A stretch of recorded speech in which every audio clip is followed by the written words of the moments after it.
Over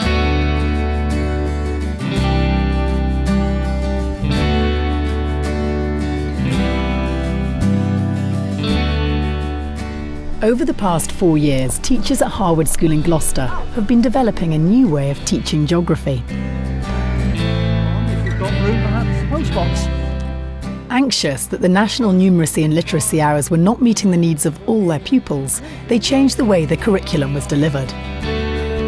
Their approach, which has become known as the City Curriculum, makes a break with teaching subjects as separate disciplines and marks a move towards theme teaching, using the city's rich resources to bring geography teaching alive.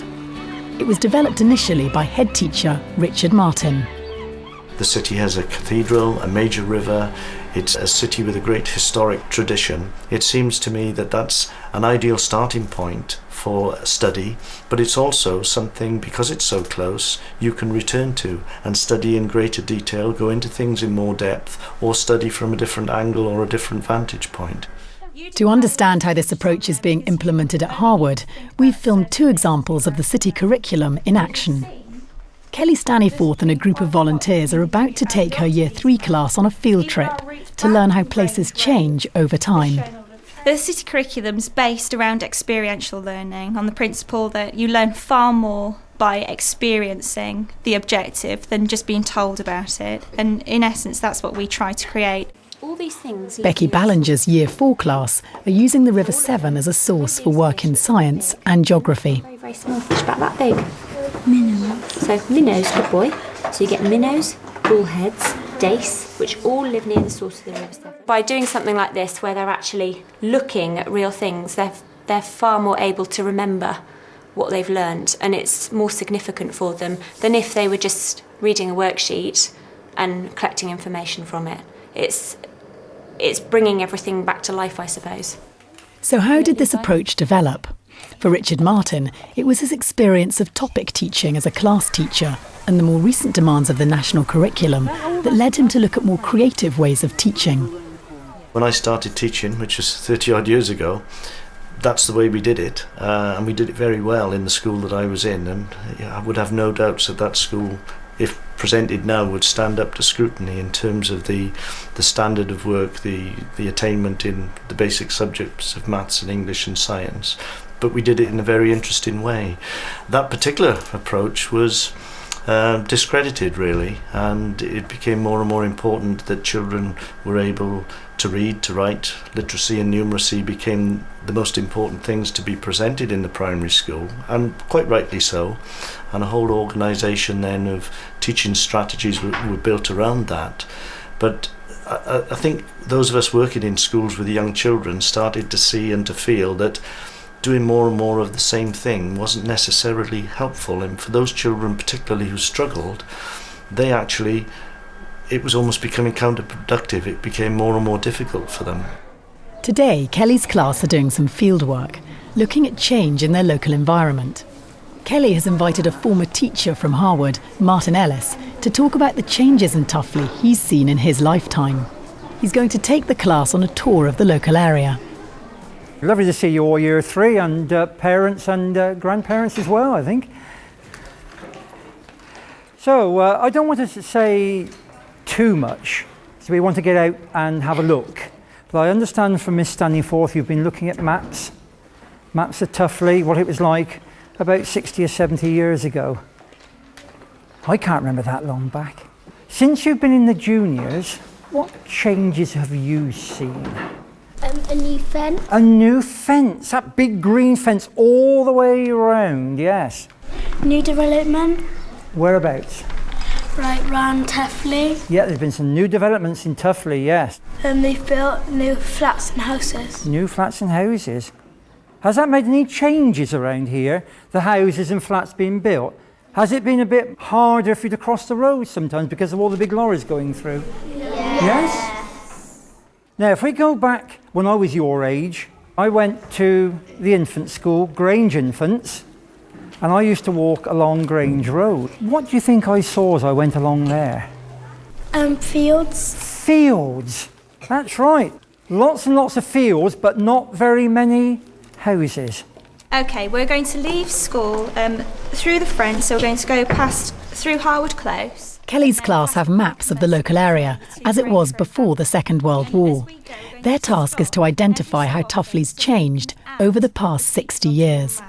Look at your map for me now, because you'll remember that this map has been lifted from a 1939 map, and this is our school just here. Well, our school wasn't built that long ago, but I've put it on there to give you a better idea as to where things are in relation to where you are. So we're going to leave school and we're going to have a go at putting different roads onto this map as we go along.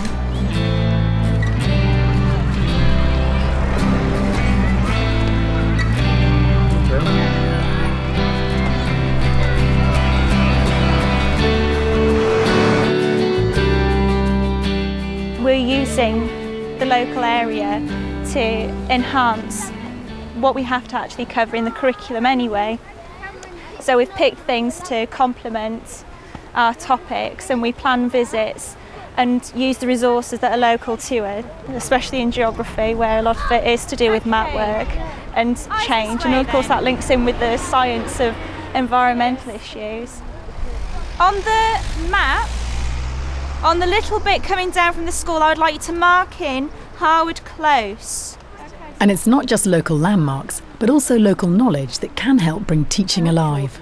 Mr. Ellis has lived here all his life, so he's just a wonderful resource, and that's fairly typical of how we do things with city curriculum. We make the most not only of the physical resources around here, but also the human resources. Okay, I'll do that then. When you teach young children through a theme, through a topic, through a focus on a particular activity that's there in real life, it gives you the opportunity to hit a number of requirements through the national curriculum in one go, rather than the way it was developing, where everything was done in a separate box and you had to spend an hour on literacy, an hour on numeracy, and then maybe in the afternoon half an hour on history. What lies behind the approach that we've developed is that you actually need time. Children need time to follow something through and to produce work that's of the sort of high quality that we expect. Who can think back to last Becky's Year 4 class continues the study of the River Severn. In both of those lessons. We've been learning about the River Severn. We have, good girl. And can you think about what exactly we've been learning about the River Severn?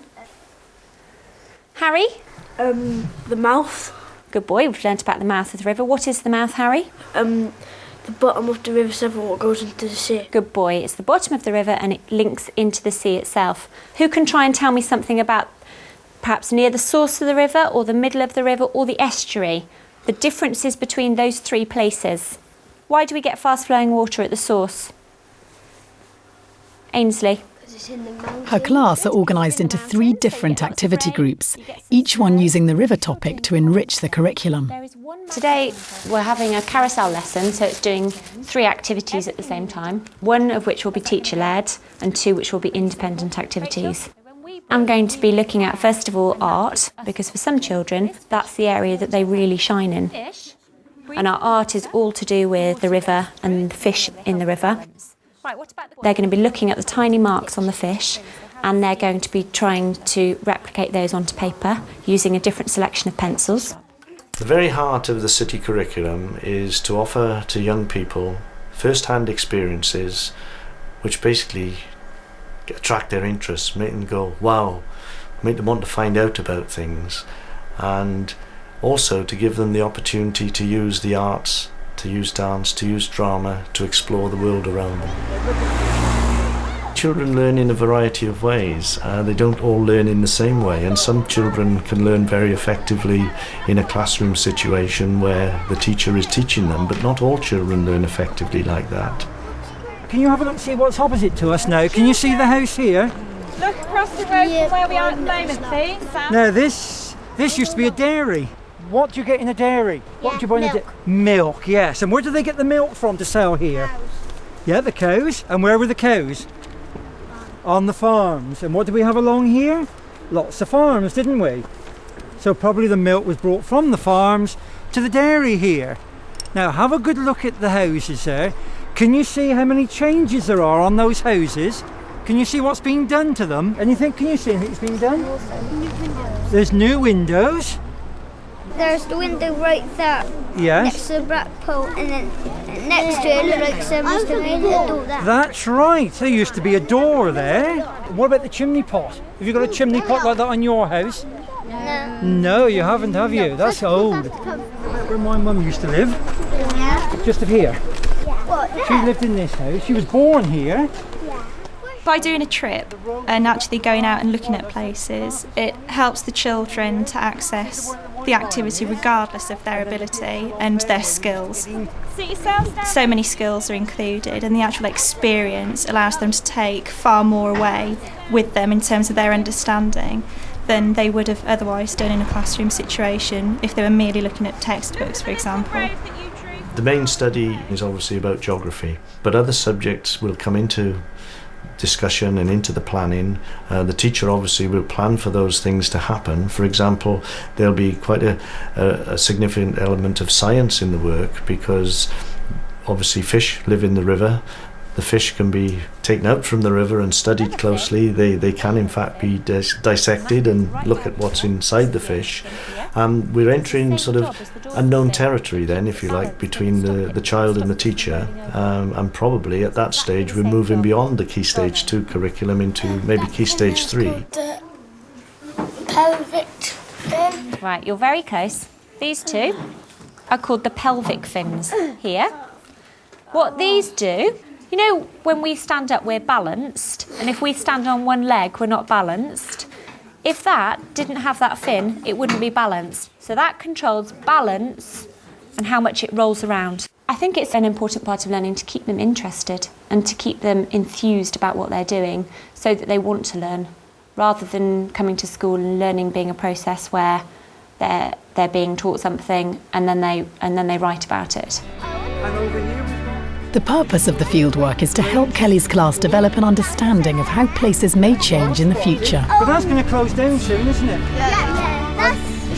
So if we come along here in a year's time and did the same, what do you think might be in here? While the teachers on the ground may be enthusiastic about it, is there evidence to show the integrated approach really works? Ofsted certainly thinks so. Its 2004 report on the school said the city curriculum is having a huge impact on teaching and learning. From Whitcomb Farm. Teachers at Harwood have developed a curriculum which they and Ofsted believe enriches their pupils' understanding of geography. And with its local approach, it's a method that can be used in any school. Holmwood Drive. Was Holmwood Drive there when you were little? No? Excellent then. Great example.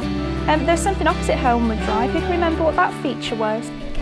The garage, yes, the petrol station. My hope for the future is that people will see the sense of giving young people the opportunities to learn through this kind of approach. It's not a unique approach, and schools have to find their own way. But I think the essential part for working with young children, whether it be geography or any other subject, they've got to enjoy what they're doing, they've got to have a consistency about it, and they've got to develop that desire to want to learn more and to start to appreciate at that young age the importance of learning. Because if they get turned off, which I think many have been through doing just maths and English, it's very difficult to turn them back on.